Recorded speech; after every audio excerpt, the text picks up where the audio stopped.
name of the game. The name of the game. The name of the game.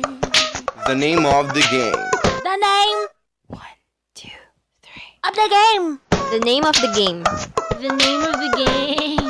The name of the game. The name of the game. The name of the game.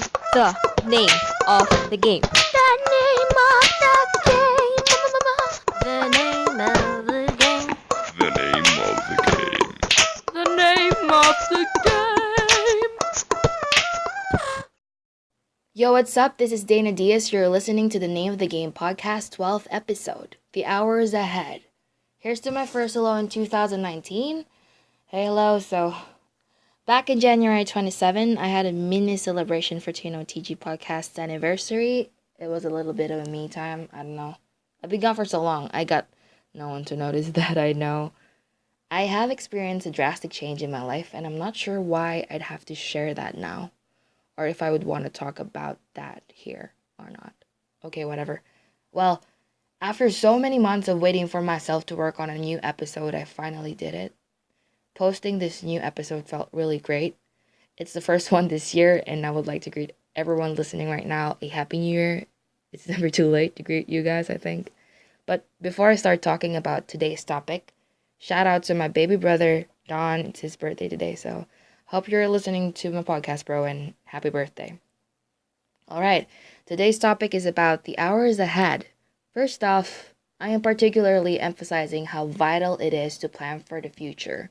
Working on each and every details is a total game changer for those who are willing to take the time to sit down and plan and plot the steps to achieving whatever goals they have in mind. By simply writing your thoughts down on a notebook or a diary or just a piece of paper, whatever, makes it somewhat official, I think. Writing it down can mean you would really want to work on it. I have talked about creating a master list instead of a bucket list on a previous episode. Creating your own master list is your game plan. It's something you would really do. It's not a list of wishes, it's a list of must-dos. Take note of that. Sometimes planning things out could be a hard task in one sitting. A master list is editable, so if you feel like working on yours, try not to be too hard on yourself. You can add more to it, you can delete some of it, but not to the point where deleting it means giving up on it, okay? I think a year ago, I have jotted down, 30 of the things I need to do on my master list, and I came to a point where I started thinking that I might be crazy, wanting to do things at the same time, while not having the sufficient support that I needed. The way that I handled it at first was really depressing because I started hating myself for not being able to work and succeed on my plans at a specific time. And having it planned under a strict span of time was frustrating. I therefore conclude now that I was crazy to have want that to be done right away. But eventually, I forgave myself and reminded myself that there's a time for everything and that progress takes time and that there are factors to consider all the damn time. Although it was difficult for me at first to take it all in, I was all like, I have to do this and that, I have to be this and that, and I have this particular Superman time frame that I have to force myself to do whatever it takes to accomplish it without minding the fact that the journey is not a happy one anymore.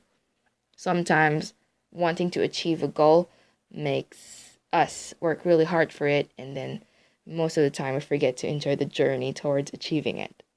It's important to remember that. I remember how my aunt would always tell me that if there's nothing I can do about it, then it's okay to modify the plan. Forgive yourself, move on, work on it more, because it's not the end of the world, and that I would eventually be able to accomplish whatever I have in mind. She would also always tell me that I forget her advices, but I really don't. It's all up in here, in my mind. I'm pointing at my mind. Okay, I would also think that being this sad makes it a lot obvious for my mother to notice. My mother would know always that there's something on my mind that I can get rid of. She would always know that I'm in the midst of something frustrating and that how I handle it shows that I'm not okay. She said it's super, super obvious when I'm frustrated or unhappy. It has always been me thinking about how I failed a particular chapter in my life, that the way that I would deal with it is by self-loathing for a number of days until I feel good about myself again. and it's quite hard. It's always hard to work on things on your own, and it's better to try to discuss about anything you're dealing with someone you trust or someone you know who knows you well enough. Now, this is kind of like becoming a friendly advice about dealing with anxiety and depression. I know that it sucks. I know how bad it is, and I know it can drown you sometimes, but don't stay stuck. You can mourn for a little while, pity yourself for a little while, but don't let it suck the life out of you. Just don't stay stuck. Maybe the emotions for a little while, that's fine, but don't make it forever. Sometimes you just need to push yourself on your own. You don't have to wait for someone else that you can depend on to push you. It will only make you feel like shit more, I think. I don't know if you agree with that, but that's how I think it does somehow. So yeah, where was I? Okay, so the hours ahead is not completely in the palm of our hands. We wouldn't be able to control it completely. There's no way we can do that because it's impossible. Impossible. But what's possible is we get to control the situation. Whatever's ahead is always something that will help us grow. Remember that. It could be a bad or good, but as long as you handle it maturely, then you're fine. It's hard for me to say, don't worry too much, practice mindfulness, blah, blah, blah. Because I'm dealing with the same shit every time, and me having to tell you all this makes me feel like a hypocrite sometimes. But you know what? Even though that's the case, it's not something I have to focus on. It's just a mini anxiety / negativity that would want me to stop doing this podcast thing that I do. And I don't want that to kill anything inside me. I would use it as a tool for me to get better and feel less of a hypocrite. Take my own advice. I don't know. I guess that's a thing. That ugly fact can cause me to stop whatever I envision myself doing. I should not let that win. So yeah, I can be negative, but I always want to get back up again and be positive again. We don't know what's ahead because it's us dealing with the unknown, but if we take the time and plan for our future, I do think it gets a lot easy to know that you have something in mind for it and that you have a plan. But don't forget to enjoy what's what at the moment, because we will never know if we would have a tomorrow. So cherish today, do whatever you can today, do what you think is worth doing for what could be the last day of your life. So to sum it all up, please plan the future. Remember that master lists are editable. Don't stay stuck, and remember to enjoy what's what at the moment. Cheers. The quote of the day. The quote of the day. The quote of the day. Just do it, man. Say the quote of the day. The quote of the day. Again. The quote of the day. Again. The quote of the day. One Sis. more time. One last time. Sis. Stay true to yourself, yet always be open to learn. Work hard and never give up on your dreams, even when nobody believes they can come true but you.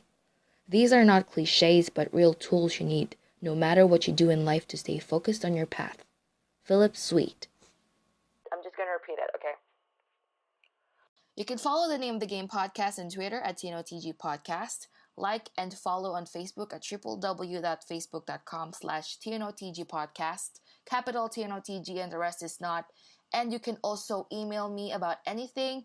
Drop that inquiry at tnotg.podcast@gmail.com. Thank you so much for tuning in. Have an awesome day. The name of the game.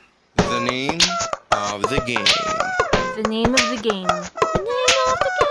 The name of the game. The name of the game. The name 1, 2, 3. of the game. The name of the game. The name of the game. The name of the game. The name of the game. The name of the game. The name of the game.